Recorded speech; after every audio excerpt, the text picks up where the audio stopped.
Sri Sai Satcharitra. Chapter 26. Stories of 1. Hemadpant, 2. Harish Chandra Patel and 3. Gopalamba Dekar. Preliminary. All the things that we see in the universe are nothing but a play of Maya, the creative power of the Lord. These things do not really exist. What really exists is the real absolute.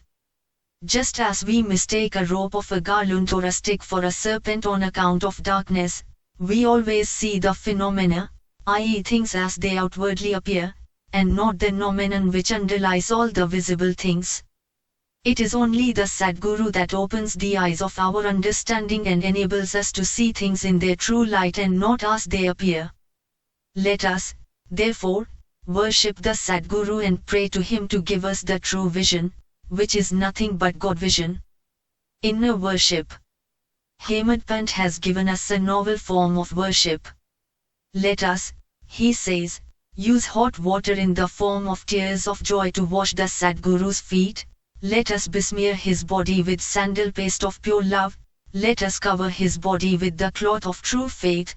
Let us offer 8 lotuses, in the form of our 8 sattvic emotions and fruit in the form of our concentrated mind. Let us supply to his head budka, black powder, in the form of devotion and tie the waistband of bhakti and place our head on his toes. After decorating the Sadguru with all jewelry in this way, let us offer our all to him, and wave charmer of devotion to ward off heat. After such blissful worship, let us pray thus, introvert our mind, turn it inward, give us discrimination between the unreal and the real, and non-attachment for all worldly things, and thus enable us to get self-realization. We surrender ourselves, body and soul, body consciousness and ego. Make our eyes yours, so that we should never feel pleasure and pain. Control our body and mind as you will and wish. Let our mind get rest in your feet. Now let us turn to the stories of this chapter. Hemadpant. Once it so happened that a devotee by name Pant, a disciple of another Sadguru, had the good fortune of visiting Shirdi. He had no mind to go to Shirdi, but man proposes one way and God disposes the other.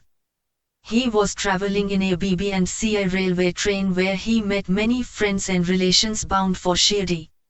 They all asked him to accompany them and he could not say no. They alighted at Bombay while Pant got down at Virar. There he took the permission of his Sadguru for the Shirdi trip, and after arranging for the expenses, left with the party for Shirdi. They all reached the place in the morning, and went to the masjid at about 11 in the morning. Seeing the concourse of the devotees assembled for Baba's worship, they were all pleased, but Pant suddenly got a fit and fell senseless. They were all frightened, still they tried their best to bring him to his senses. With Baba's grace and with pitchers of water which they poured over his head, he regained his consciousness and sat upright as if he was just awakened from sleep. The omniscient Baba, knowing that he was a disciple of another Guru, assured him fearlessness and confirmed his faith in his own Guru, by addressing him as follows: "Come what may, leave not, but stick to your bolster, support, i.e. Guru, and ever remain steady, always at one ment, in union, with him." Pant at once knew the significance of this remark and thus he was reminded of his Sadguru. This kindness of Baba he never forgot in his life. Harish Chandra Patel. There was a gentleman by name Harish Chandra Patel in Bombay.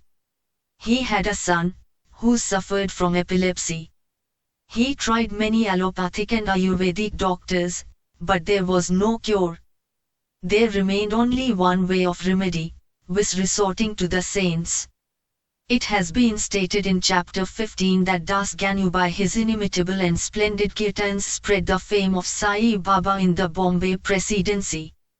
Mr. Patel heard some of these kirtans in 1910 and learned therefrom and from others that Baba, by his touch and mere glance, cured many incurable diseases.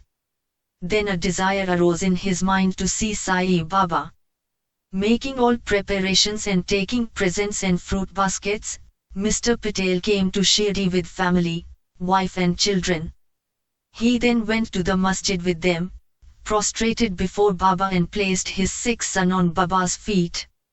No sooner Baba saw the child than an untoward thing happened. The son immediately revolved his eyes and fell down senseless. His mouth began to foam and his whole body began to perspire profusely, and it seemed as if he breathed himself out. Seeing this, the parents became very nervous and excited. The boy used to get such fits very often, but this fit seemed to persist long. Tears began to flow ceaselessly from the mother's eyes and she began to wail, crying that her condition was like that of a person who, being afraid of the robbers, ran into a house which collapsed on him, or like a cow fearing a tiger, ran into the hands of a butcher, or like a traveler who, being tormented by the heat of the sun, went to take refuge under a tree, which fell upon him, or like a devout person going for worship, into a temple which collapsed upon him. Then Baba comforted her, saying, "Do not wail like this, wait a bit, have patience, take the boy to your lodging, he will come to his senses within half an hour." They did as directed by Baba and found that his words came true. As soon as he was taken into the Wada, the boy recovered and all the Patel family, husband, wife and others were very delighted and all their doubts disappeared.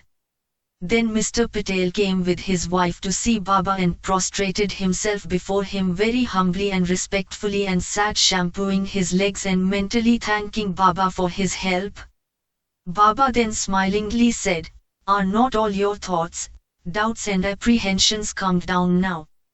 Hari, Lord, will protect him who has got faith and patience." Mr. Patel was a rich and well-to-do gentleman.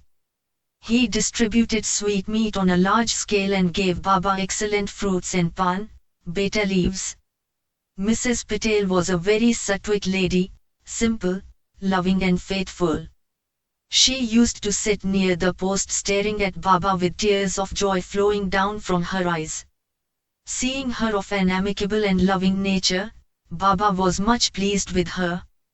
Like gods, saints are always dependent on their devotees who surrender and worship them with their heart and soul. After passing some happy days in Baba's company, the Patel family came to the masjid to take Baba's leave to depart. Baba gave them udi and blessings and called Mr. Patel close by and said to him, "Bapu, I had given you before 2 rupees, now I give you 3 rupees, keep these in your shrine for worship and you will be benefited." Mr. Patel accepted these as prasad, prostrated himself again before Baba and prayed for his blessings. A thought arose in his mind, that as that was his first trip to Shirdi, he could not understand what Baba meant when he said that he had given 2 rupees previously. He was curious to have this mystery solved, but Baba kept silent. When Mr. Patel returned to Bombay, he narrated to his old mother all that had happened at Shirdi, and the mystery about Baba's giving him 2 rupees formerly. The mother also did not understand the mystery, but, thinking seriously about that, she was reminded of an old incident, which solved the mystery. She said to her son, "As you now went to Sai Baba with your son, so had your father done when he took you to Akkalkot, for the darshana of the Maharaj there many years ago. That Maharaj was also a Siddha, perfect yogi, omniscient and liberal. Your father was pure, devout and his worship was accepted. He then gave your father 2 rupees for being kept in the shrine and worshipped. Your father worshipped them accordingly till his death, but thereafter the worship was neglected, and the rupees were lost. After some years the memory of these 2 rupees also disappeared, and now, as you are very fortunate, the Akkalkotkar Maharaj has appeared to you in the form of Sai Baba just to remind you to your duties and worship, and to ward off all dangers. Now beware henceforth, leave off all doubts and bad thoughts, follow your ancestors and behave well, go on worshipping the family gods and the rupees, appraise properly and take pride in the blessing of the saints. Sai Samartha has kindly revived the spirit of bhakti in you, cultivated it your benefit. Hearing the remarks of the mother, Mr. Patel was very much delighted. He came to know, and was convinced about the all-pervasiveness of Baba and the significance of his darshan. From that time he became very careful about his behavior. Mr. Ambedkar. Mr. Gopal Narayan Ambedkar of Pune was a devotee of Baba. He served for 10 years in the Abkari department in the Thana district and in Jhabhar state, from where he had to retire. He tried to get some other job, but he did not succeed. He was overtaken by other calamities and his condition grew from bad to worse. He passed 7 years in this condition, visiting Shirdi every year and placing his grievance before Baba. In 1916 his plight became worse and he decided to commit suicide in Shirdi. So he came there with his wife and stayed for 2 months. One night while sitting in a bullock cart in front of the Ikshitsvada, he resolved to end his life by throwing himself into a well close by. He proposed to do one way but Baba wished to do something else. A few paces from this place, there was a hotel, and its proprietor, Mr. Sagun, a devotee of Baba, came out and accosted him thus, "Did you ever read this Akkalkotkar Maharaja's life?" Ambedkar took that book from Sagun and began to read it. Casually, or we may say providentially, he came across a story which was to this effect. During the lifetime of Akkalkotkar Maharaj, a certain devotee suffered very much from an incurable disease, and when he could endure the agony and pain no longer, he became desperate and to end his miseries threw himself one night into a well. Immediately the Maharaj came there and took him out with his own hands and advised him thus, "You must enjoy the fruit, good or bad, of your past actions. If the enjoyment be incomplete, suicide won't help you. You have to take another birth and suffer again, so instead of killing yourself, why not suffer for some time and finish up your store of the fruit of your past deeds and be done with it once and for all." Reading this appropriate and timely story, Ambedkar was much surprised and moved. Had he not got Baba's hint through the story, he would have been no more.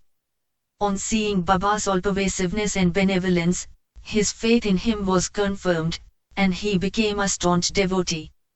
His father was a devotee of Akkalkotkar Maharaj, and Sai Baba wanted him to walk in his father's footsteps and continue his devotion to him. He then got Sai Baba's blessings and his prospects began to improve. He studied astrology and gained proficiency in it and thereby improved his lot. He was able to earn sufficient money and passed his afterlife in ease and comfort. Bo to Sri Sai, peace be to all.